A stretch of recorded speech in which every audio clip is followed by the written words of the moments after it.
주의 부르심과 나의 순종, 주의 부르심과 나의 순종이란 제목으로 우리 사무엘서 말씀 세 번째 시간 함께 하면 좋겠습니다. 올해 미국엔 굉장히 중요한 일이 있죠. 미 대선이 있습니다.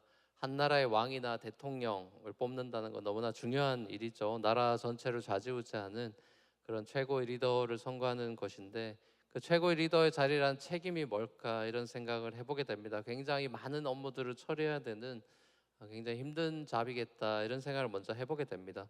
많은 사람들은 그런 자리를 권력의 자리로 여겨서 많은 사람들보다 높은 자리에 있다고 착각하게 되는, 그래서 어떤 야심을 가지고 뭐 왕이 된다거나 대통령이 된다거나 그런 사람들을 우리가 간혹 보지만, 이 오늘 본문에 나온 사울이 이제 이스라엘의 첫 번째 왕이 되잖아요.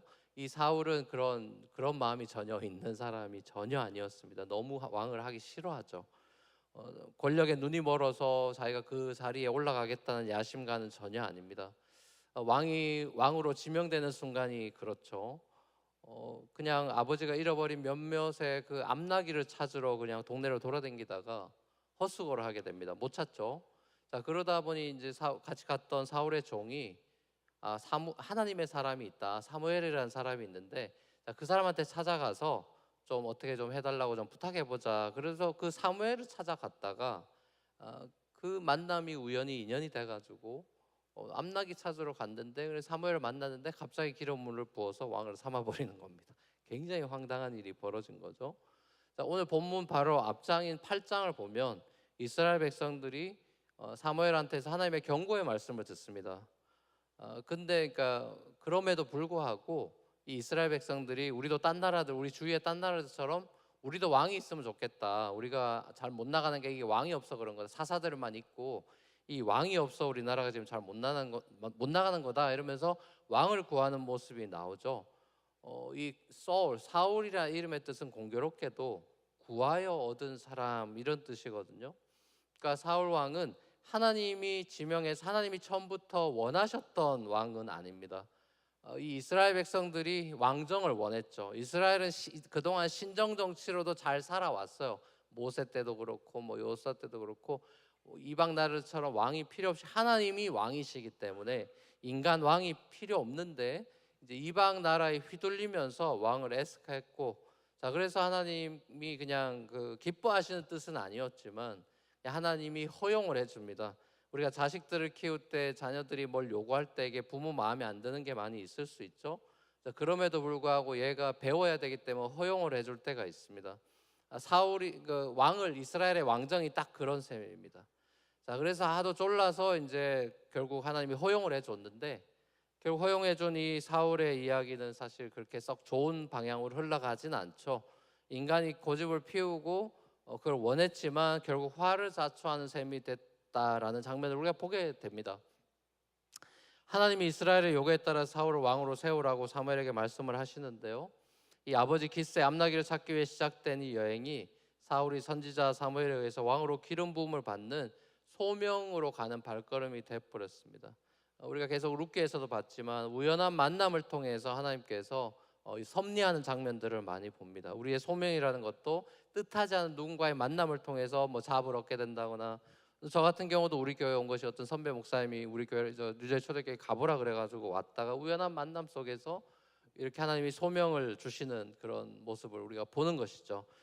그런 우연한 만남 속에 하나님이 소명을 숨겨두셨습니다. 나귀 찾으러 가다가 소명을 받은 이 사울이 얼마나 황당했을까 싶습니다. 왕을 한 번도 본 적이 없고 왕이 되기를 원하지도 않고. 자, 그런데 이 사무엘을 만난 사울이 이 밤새도록 사무엘과 이제 그 집에서 이런저런 이야기를 나누게 됩니다. 당시 이스라엘의 전형적인 집의 형태는 2층 집이었다고 합니다. 1층엔 짐승들을 키우고 또 밥 먹는 가사 부엌 공간들이 있고, 2층과 지붕은 2층이 있고 지붕이 있는데 거기는 거실 겸 침실, 또 오락을 즐기고 휴식하는 그런 공간이었다고 합니다. 근데 이제 계절에 따라서는 날씨가 좋으면 위에 지붕에서도 잠을 잔다고 해요. 이 사울이 지붕에서 잠을 이 본문에 보면 잔 것으로 봐서 아마 여름이었을 가능성은, 날씨가 좋은 때였던 것 같습니다. 또 때로는 이 지붕 공간이 가장 하늘과 맞닿아 있는 공간이라고 생각해서 신성시 여기면서 거기서 예배를 많이 드렸다고 합니다. 그러니까 이 여호와 종교뿐만 아니라 이제 다른 종교들도 마찬가지 제의 장소로 많이 여겨졌다는 거죠. 자, 그곳에서 이 둘이 미래의 퓨처 킹과 하나님의 사람 선지자가 중요한 대화, 이스라엘과 하나님 나라에 대한 이야기들을 밤새도록 나누는 장면을 봅니다. 자, 그럼에도 불구하고 사울은 그 나라에 대한 이야기들 또 이런 걸 걱정하는 사무엘의 얘기를 들으면서도 자기가 이스라엘을 책임질 왕이 될 거라고는 꿈에도 몰랐던 거죠. 왜냐하면 사울은 자기가 고백하는 대로 저는 베냐민 사람입니다. 이걸 제일 먼저 얘기하죠. 왜 베냐민 사람이면 왕으로서의 퀄리피케이션이 안 되느냐 이런 질문이 생길 수 있잖아요. 그걸 알려면 이제 사사기 끝을 봐야죠. 지금 시대도 사실 왕이 되기 전이니까 사사기 끝 무렵이죠. 자, 사사기 우리가 잠깐 봤습니다. 끝에 장면을 잘 못 봤지만 사사기 19장에 보면은 레위인의 첩을 융간하고 살해한 기브아 사람들이 나오는데 그 사람들이 베냐민 지파 사람들입니다. 자, 그래서 그것이 발단이 돼가지고 나머지 11지파가 베냐민 지파를 쳐들어가서 다 죽여버리죠. 민족 상잔의 비극이 펼쳐집니다. 그래서 겨우 남자 몇백 명만 살아남고, 자, 그 사람들에게 너무 이제 또 불쌍하게 생각해서 길앗 야베스 여인들을 줍니다. 그래서 결혼을 시키죠. 그래서 겨우 명맥만 유지하게 한 굉장히 넘버가 작은 이스라엘에서 지극히 작은 지파, 초라한 지파입니다. 자, 그러니까 이 지파에서 왕이 나온다는 건 전체 12지파가 기뻐할 일이 전혀 아니겠죠. 그러니까 그 원래도 다 죽여버리려고 했던 지파에서 굉장히 초라한 지파에서 왕이 나오는 거니까 이 왕은 이 그 족보가 중요한데 또 로열 패밀리가 아닌 그런 평범한 집안에서 이제 왕이 나오는 거니까 이스라엘 백성들이 이거를 인정해 줄까? 아마 사울도 이거는 감당이 안 됐을 겁니다. 너무 두려웠겠죠. 내가 첫 번째 어떻게 왕이 될 수 있는가? 뭐 이집트나 다른 화려한 왕들과 비교가 되겠죠. 자, 그래서 이제 주저주저 하니까 하나님이 사인을 3개를 줍니다. 3번의 사인을 너 왕 될 거야라고 계속 사인을 해주죠. 자, 그럼 배려를 해줍니다. 첫 번째 사인이 그 동네 사람들이 인정해주는 그런 멘트를 듣습니다. 왜냐하면 라헬 무덤 근처에 가면 네가 2사람 만날 건데 그 사람들이 너희 집안 얘기하고 있을 거다. 그래서 걱정하는 모습을 너가 보게 될 건데 이 기스 집안이 베냐민 지파의 그 안에서도 그래도 꽤 유력한 집안이고 왕이 될 만한 사람이다라는 어떤 인상을 밀어준다는, 그 동네에서는 적어도 밀어준다는 인상을 받을 거다라는 얘기를 합니다. 그리고 두 번째 사인은 이제 베델로 예배하러 올라가는 3사람을 네가 만날 거다. 자, 이 사람들이 올라가면서 다볼의 상수리 나무에서 잠깐 쉬게 될 텐데 거기서 네가 만날 텐데 이 3사람을, 이 3사람이 느닷없이 너한테 상수리 나무 밑에서 떡 2덩이를 너한테 바치면서 줄 거다. 예배하러 가던 사람들의 떡이란 건 제사 떡이나 이런 거겠죠. 자, 근데 그거를 사울에게 바친다. 특별히 상수리나무 아래란 건 제의적인 장소, 예배하는 공간이기 때문에 아브라함 때도 마찬가지고 하나님을 찾고 기도하고 예배하는 그런 공간으로 유명한 곳이기 때문에, 물론 타락해서 나중에는 우상 숭배도 거기에서 많이 이루어집니다만 아무튼 거기에서 떡 2덩이를 준다는 건 사울을 굉장히 존귀한 존재로 신성시 여기는 왕에 대한 예우의 제스처를 한 거죠. 그러니까 대관식의 어떤 프리뷰를, 예고편을 본 겁니다. 자, 그리고 마지막 3번째 사인은 자신의 고향인 기브아로 이제 가서 도착할 때 마침 그 산당에서 예배드리고 내려오는 선지자 그 그룹들을, 많은 선지자들을 만나게 될 텐데 이 사람들이 하나님을 만나고 하나님의 영으로 충만해져 있는 모습을 볼 거다. 그리고 너도 하나님의 그 영이 임해서 예언도 하고 완전 새 사람, 딴 사람이 되어 있을 거야라고 이렇게 그 3가지 사인을, 징조를 준다라고 돼 있습니다. 이 마지막 사인에서 이 그 성령이 임하는, 구약의 하나님의 영이 임하는 장면을 이제 우리가 보면, 우리가 사사기를 봤을 때 삼손이 그런 비교였죠. 삼손에게 하나님의 영이 강하게 임하는 장면을 우리가 자주 봤습니다. 자, 그러니까 하나님이 하나님의 사람을 부르셨을 때 하나님이 항상 하시는 일은 성령을 주십니다. 그래서 하나님이 영을 주셔서 하나님의 영으로 하나님의 그 사역들을 감당하게 하시는 장면을 우리가 보죠. 자, 이거는 신약에도 원리적으로는 동일합니다.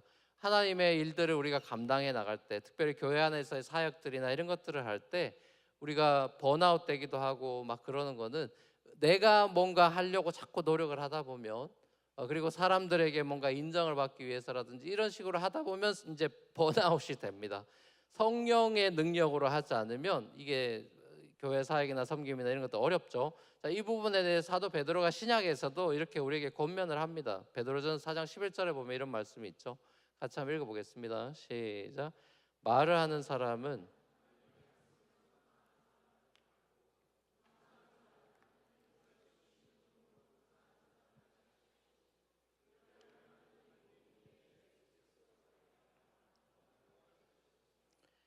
영광과 권세가 영원 무궁하도록 그에게 했습니다. 아멘. 네.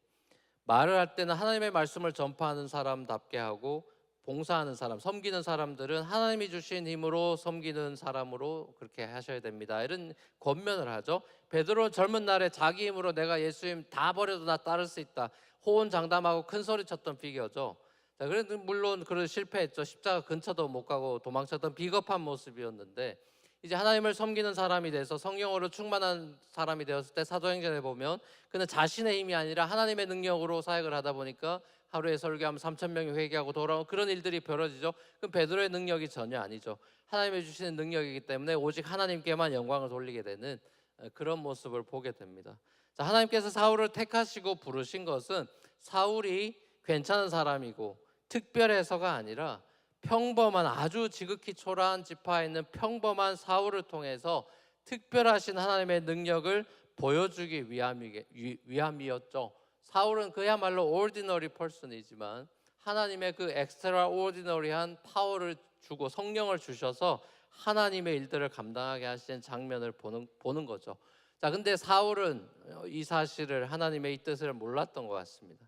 그래서 그는 하나님의 콜링을 받고도 하나님만을 신뢰하면서 그 능력을 의지하고 용기 있게 행동하지 못하는 장면들을 우리가 이제 오늘 본문에서 보는 겁니다. 그걸 어떻게 할 수 있냐면은, 세 가지 사인을 네가 받고 왕으로 부름받았다는 걸 확인하게 되면 두 가지를 네가 순종해야 된다라고 사무엘이 이야기를 해줍니다. 두 가지 명령을 주죠.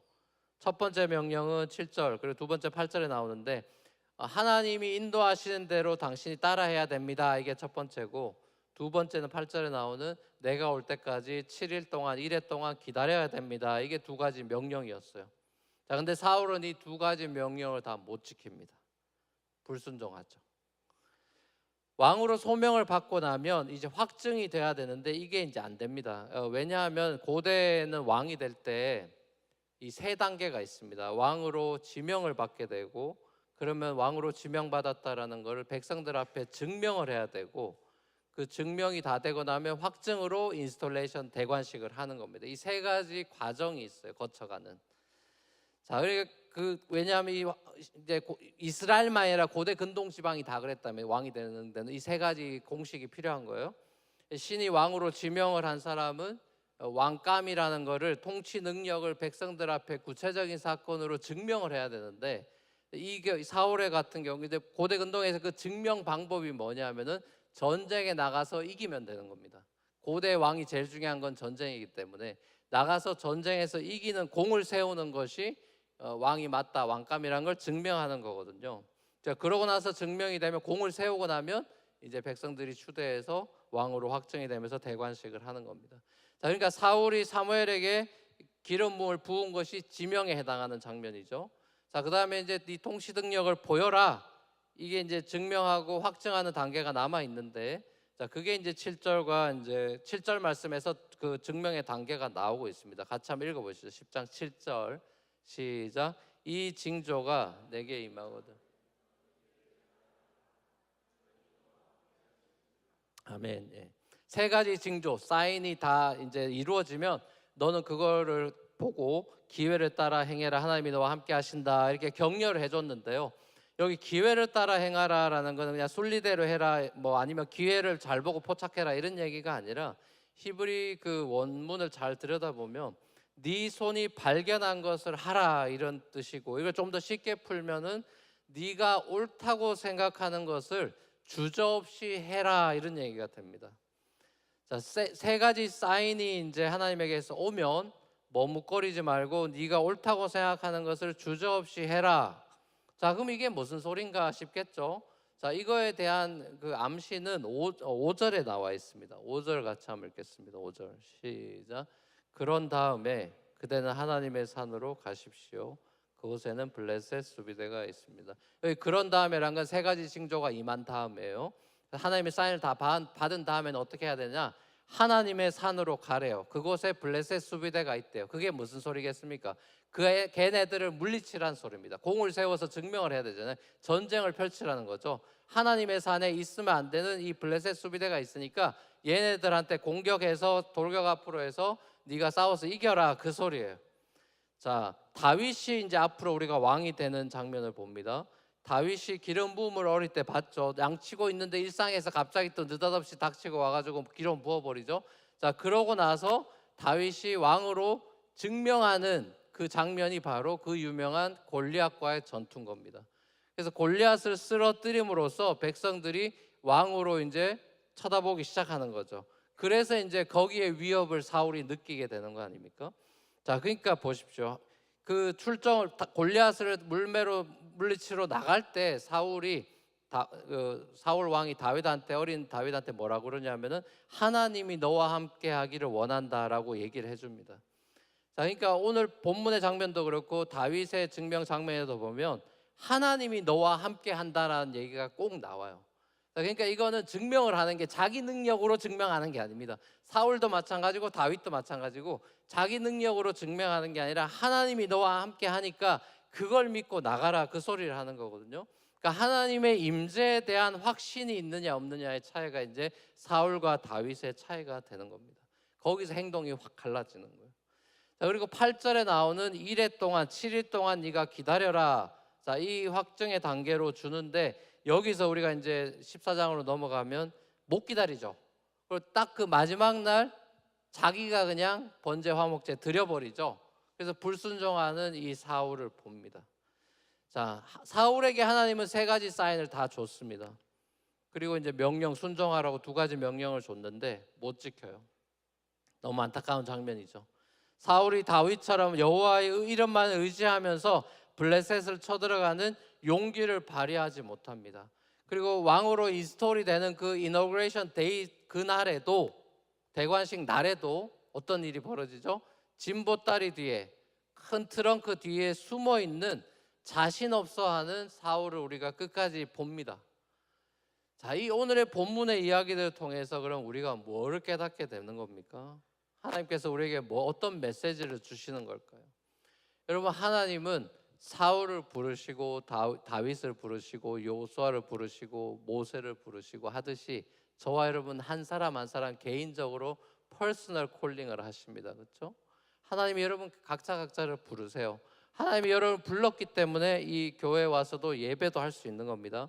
하나님의 여러분, 그걸 이제 프라이머리 콜링이라 그러죠. 하나님의 여러분들을 다 불렀습니다. 하나님의 부르심이 없이 예수 믿은 사람은 없습니다.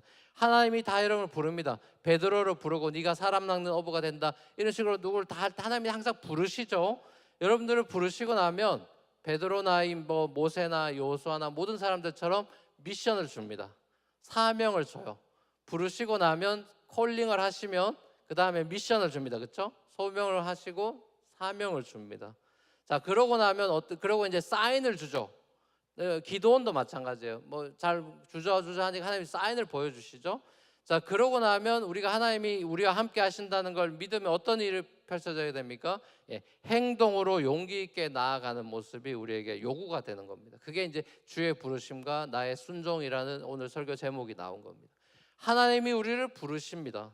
각자 부르시고, 결혼이라는 것도 소명이죠. 아담을 부르시고 하와를 불러서 결혼을 시킵니다. 그래서 결혼을 시켜서 사명을 주죠. 뭐죠? 땅에 충만해라, 번성해라, 자녀 낳아라, 그 다음에 이 땅을 멀티플라이 하면서 다스려라, 섬겨라, 이렇게 이제 사명을 줍니다. 그렇죠? 자, 그러니까 여러분의 여기는 많은 부부들이 앉아 있는데 부부라고 엮인 것이 그냥 인연이다, 그냥 팔자다, 그냥 어쩔 수 없이 사는 거다, 이런 게 아니라 하나님이 여러분을 부르셔서 하나님이 여러분에게 주시는 독특한 미션이 있는 거예요. 자, 하나님이 사울을 왕으로 부르셨다면 저와 여러분들은 신약적인 관점에서 보면 저와 여러분 한 사람 한 사람도 뭐라 그럽니까? 베드로전서 2장에 보면 왕 같은 제사장으로 우리를 부르셨대요. 그죠? 하나님 우리를 왕 같은 제사장으로 부르셔서 우리에게 권세, 하나님의 자녀가 되는 권세를 주셨습니다. 사울은 그냥 잠깐 성령의 능력을 맛보는 정도였다면 우리는 예수 그리스도 안에서 성령을 충만히 받았습니다. 완전히 아웃포어링이 되었죠. 자, 그렇기 때문에 우리는 히브리서 설교자 말씀처럼 뒤로 물러가서 침륜에 빠져버릴 자가 아니라 오직 영혼을 구원함에 이르는 믿음을 가진 사람들이 되었다, 이렇게 이야기합니다. 여러분, 히브리서는 어떤 컨텍스트인지 잘 아시죠? 초대교회에 많은 사람들이 예수 믿는 게 힘들어가지고 포기해버리는 사람들이 속출하던 시대입니다. 요즘하고 비슷해요. 이제 옛날에는 핍박이 많아서 잡아 죽이고 뭐 원형경기장에 집어넣고 사자밥되게 하고 이런 두려운 피어로 이제 하니까 겁먹어서 아, 이거 안 되겠다 해서 포로웨이 하면서 예수를 버리거나 아니면 다른 이단 사상들이나 이런 것 때문에 물들어가지고 그리 가는 사람들. 자, 그래서 교회에서 자꾸만 사람들이 빠져나가는, 자, 그런 거에 대해서 히브리서 설교자가 안타까운 마음으로 이야기한 것이 히브리서 전체 하나의 설교거든요.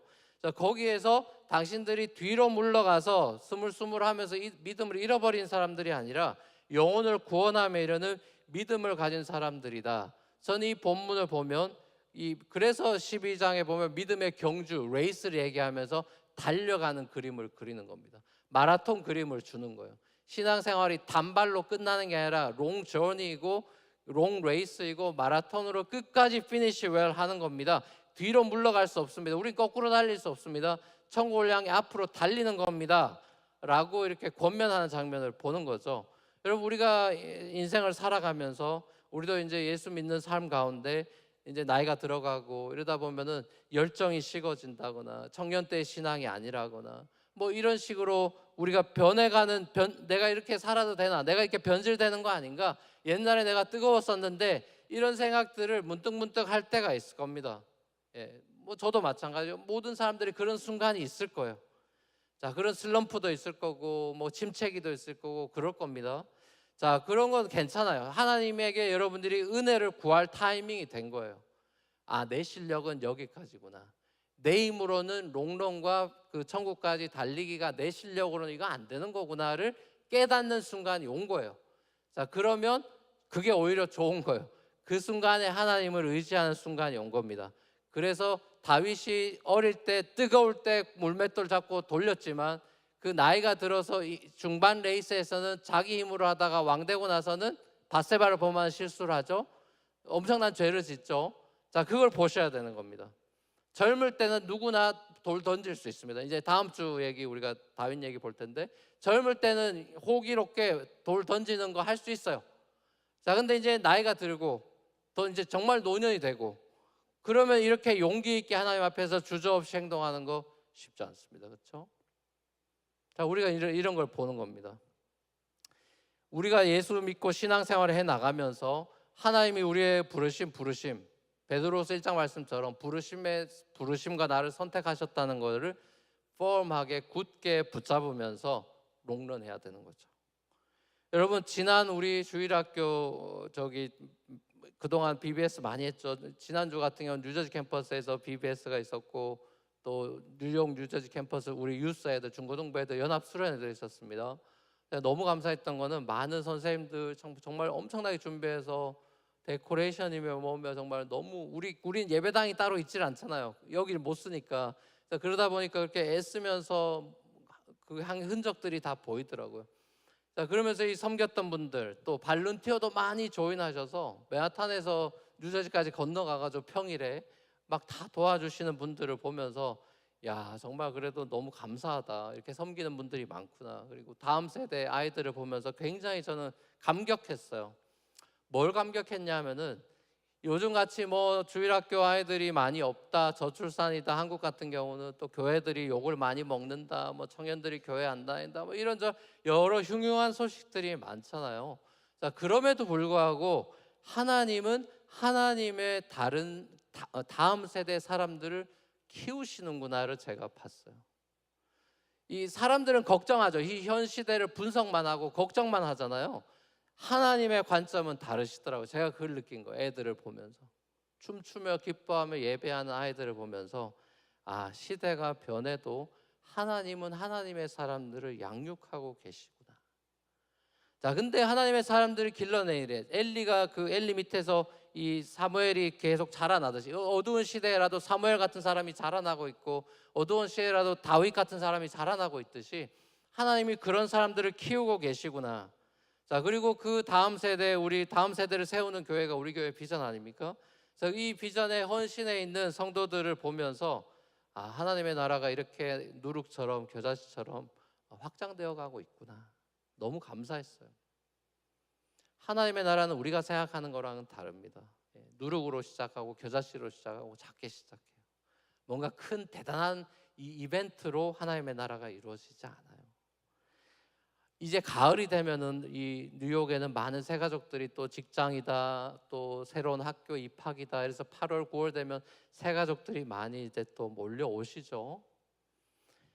여러분, 우리 교회는 항상 새가족이 오다 보니까 여러분들은 새가족이 오는 게 당연하게 여길지도 모르겠어요. 저도 목회 안일해지면 그런 생각이 들지도 모르겠습니다. 여러분, 한 명 한 명 오신다는 게 보통 일이 아닙니다. 뭐 시인이 얘기했듯이 한 사람이 온다는 건 어마어마한 일이다라는 그 시가 있듯이 한 영혼이 오고 한 영혼이 교회를 찾아온다는 것은 굉장한 일이에요. 하나님의 나라가 오는 거라고 생각합니다. 주님을 섬기는 마음으로 한 영혼 한 영혼들을 우리가 섬기고 사랑하고 케어하는 일에 우리가 준비를 여름에 준비해야 돼요. 나태하게 막 있다가 몰려올 때 그냥 왔나 보다 이러면 다 잃어버리는 겁니다. 하나님이 보여주셔도 보내주셔도 우리가 감당을 못하는 일이 생길 수 있는 거예요. 우리 성도들 한 사람 한 사람들이 정말 하나님의 부르심에 우리가 천착해서 세상을 이기며 나아가는 이 메아탄의 유혹들을 이기며 나아갈 수 있는 용사를 길러내는 믿음이 강한 군대 같은 교회로 우리가 계속해서 성장할 수 있기를 개인이, 가정이, 교회 공동체가 기도하고 소망해야 됩니다. 흐물흐물한 그런 그 나약한 그리스도인으로 계속 살아갈 수는 없죠. 우리 교회가 우리에게 주신 주 예수 그리스도의 풍성한 은혜와 성령의 기름 부으심을 우리가 증명하고 왕 같은 제사장으로 우리를 불렀다는 거 그냥 닉네임으로 호칭으로만 직책으로만 갖고 있는 것이 아니라 네가 왕이야 제사장이야 라고 우리에게 지명하여 기름 부으셨으면 그것을 세상 가운데 증명해내고 용기 있게 행동하면서 주저하지 않는 저와 여러분들이 되었으면 좋겠어요. 우리 뉴프런트 교회 성도 여러분, 사랑하는 우리 뉴프런트 교회 성도 여러분, 우리가 믿는 하나님은 우리를 부르십니다. 우리를 가장 좋은 길로 인도하시고요, 합력해서 선을 이루어 가시는 좋으신 하나님입니다. 주님께서 우리를 거룩한 사명으로 부르실 때 우리가 믿음으로 리스폰스하면서 순종하며 발걸음을 떼야 합니다. 그것은 대단한 모험을 하라는 얘기가 아니라 작은 일을 감당하는 훈련을 하라는 것입니다. 주님께서 기회를 주실 때 미적미적하면서 생각만 많아지는 것이 아니라 이거 내가 할 수 있나 없나 계속 그것만 생각하는 것이 아니라 사울이 왕이 될 수 있어서 시키는 게 아니고 다윗이 왕이 될 수 있어서 시키는 게 아니라 하나님의 능력을 부어주시겠다고 약속하셨기 때문에 믿음으로 감당하는 것이죠. 저 여러분들의 그런 마음의 자세를 가지고 하나님이 여러분들에게 음성을 들려주시고 사인을 주시고 옆에서 누가 얘기를 하시고 격려해 주실 때 내 그 처지와 환경을 바라보는 것이 아니라 주의 부르심 앞에 신발 벗고 달려들 수 있는 용기 낼 수 있는 그런 믿음의 사람들이 되었으면 좋겠습니다. 우리 삶 가운데 그렇게 놀라운 일을 행하시는 주님을 여러분이 경험함으로 인해서 하나님이 너와 함께 하시노라, 하나님이 나와 함께 하신다는 그 사실을 잊고 있었던 그 사실을 다시 한번 붙잡고 믿음으로 살아가게 되는 순종의 삶 되시기를 우리 주님의 이름으로 간절히 축원합니다.